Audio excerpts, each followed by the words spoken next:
How's it going? How's it going? Yeah, I just had to throw this on a video real quick. Driving home from work a few minutes ago, and I saw in front of me there was this white car with big black letters that plaster all over it that said student driver. And you know, I'm usually real cautious about student driver cars because I like my car. I don't want it to get hit. And so I'm watching them, and they got the turn signal getting over into the right lane, and I'm in the left lane. Everything's fine, and the dude's letting them in, you know, because he probably doesn't want his car hit either. And they ease on over nice and slow. Then all of a sudden, they lock them up. There's smoke from the tires going everywhere. They just lock them, you know, hit the brakes, lock them up. And the guy that let him in almost hit him, you know, because, you know, that's a pretty abrupt stop. Thing is, I'm not sure whether the student driver did it or the instructor did it, because, you know, the instructor has a set of brakes on the passenger side in case of emergency. And there was kind of a car waiting to turn right, you know, but you know, pull out.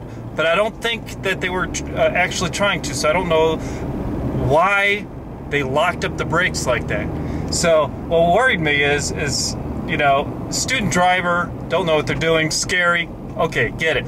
The instructor did it. There's a car immediately behind them. Could have caused an accident by locking up the brakes. So I'm not sure what's more scarier, the student driver or the instructor.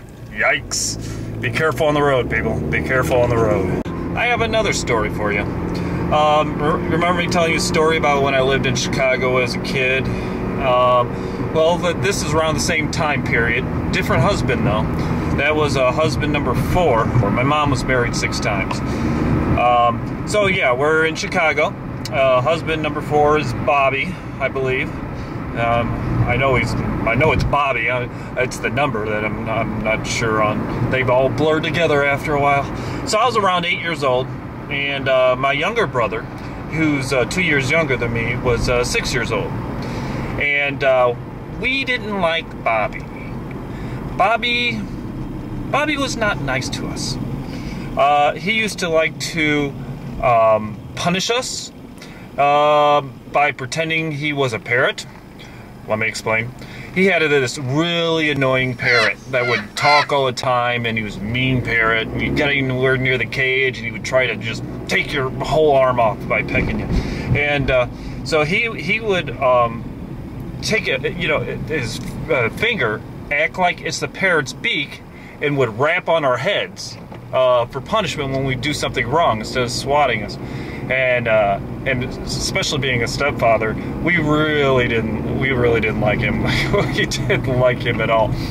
And Bobby had a motorcycle that he loved dearly. One day, my younger brother's older brother, that would be me, in his infinite wisdom, decided to convince his younger brother that it was good for motorcycles to be washed in gasoline. And I convinced my younger brother that Bobby's motorcycle was dirty and needed to be washed in gasoline. And so that's what we did. And when Bobby came home and saw his motorcycle washed in gasoline, thank goodness there wasn't a spark around, that would have been a problem.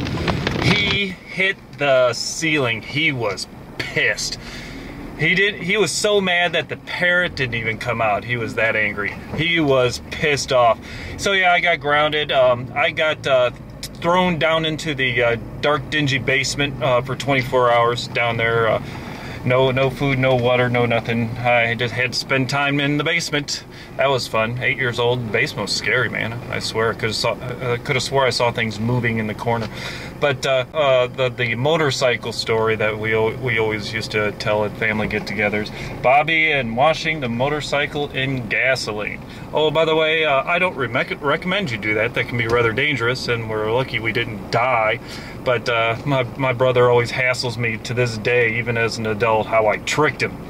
You know, I tricked him into doing it. So, yeah. Hope you liked the story. See ya.